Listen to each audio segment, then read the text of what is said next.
Ei, tudo bom? Hoje a gente está aqui para conversar sobre os últimos assuntos de geografia do volume 2. É muito triste, porque é um assunto muito interessante. Mas hoje, então, a gente vai retomar ou vai fazer um resumão de tudo que a gente viu nesse capítulo, mas é resumão mesmo, é falar bem por cima, por quê?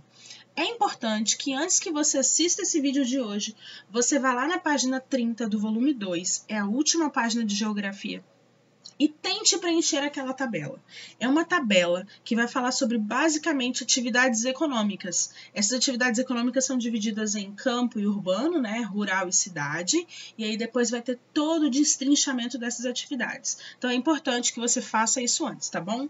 Lembrando também que esse vídeo é para as atividades e para as semanas dos dias 22 a 26 de junho. Então bora lá fazer esse resumão bom. Lá no livro 2, então, a gente viu alguns conteúdos, mas a maioria deles voltados para atividades econômicas do campo e da cidade. Então, eu coloquei aqui em tópicos, através de hashtags, para a gente relembrar esses assuntos e que podem nos ajudar a preencher aquele quadro. Lembrando também que no final dessa semana, agora que vocês estão vendo o vídeo, a gente vai fazer a correção dessa tabela inteira, porque ela é muito importante em aula online, tudo bem? Mas façam antes essa tabela, preencham antes para a gente corrigir e ver o que todo mundo conseguiu compreender desse conteúdo. Então, bora lá. Primeiro, a gente viu sobre as atividades econômicas do campo, e dentro das atividades econômicas do campo, a gente viu sobre a agricultura primeiramente. A gente viu que a agricultura pode se diferenciar em duas, familiar ou comercial, ou tradicional e industrial, moderna, tudo bem?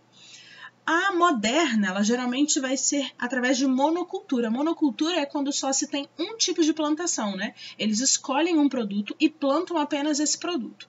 Já a tradicional ou a familiar, ela já é de agricultura diversificada, né? O plantio é diversificado. Geralmente pode ser para venda também, mas ela pode auxiliar na subsistência da família, ou seja, pode ser para a própria alimentação da família. Como pode ser para a alimentação da família?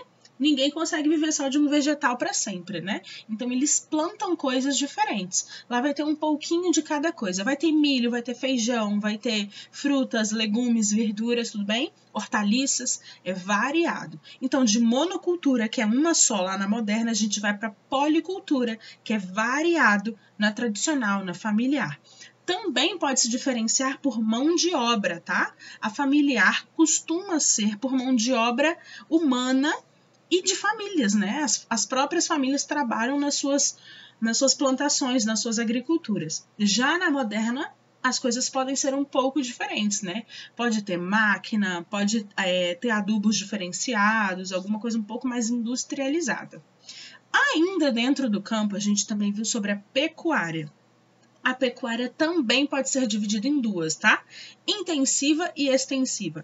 Intensiva, eu tentava falar com vocês e tentei, acho que consegui, em nome de Jesus, falar sobre o intenso, né? Pensa que é mais forte, então o gado vai crescer, vai engordar mais rápido para alguns fins diferentes, né? Já a extensiva é diferente.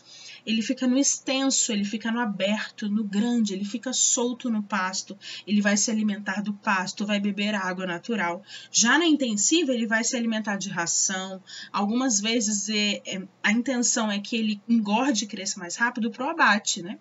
Então, são tipos de criar o gado diferentes, no caso de tamanho do espaço também, do que ele se alimenta, se as pessoas que estão trabalhando ali são pessoas da própria família, ou são pessoas já de uma empresa maior, como um frigorífico, por ali vai.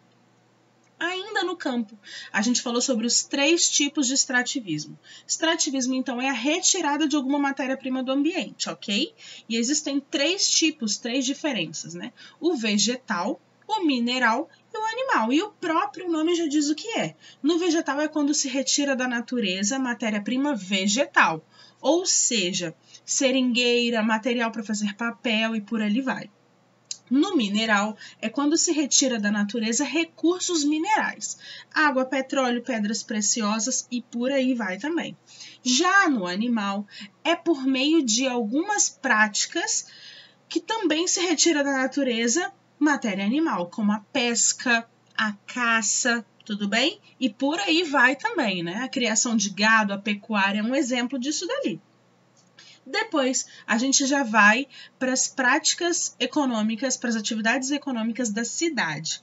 E aí tem 3 coisas que elas vão se misturando e elas vão se desencadeando, que vai ser a indústria, o comércio e os serviços. A indústria talvez seja o ápice, né, que geralmente vai acontecer nas cidades.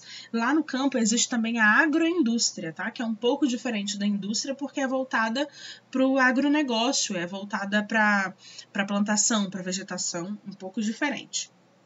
Então a indústria, da indústria pode gerar comércio e do comércio pode gerar serviços. Esses serviços a gente viu também um pouco sobre os municípios, né? Então esses serviços podem ser públicos, podem ser privados, podem ser fornecidos pela prefeitura e por ali vai também, tá bom?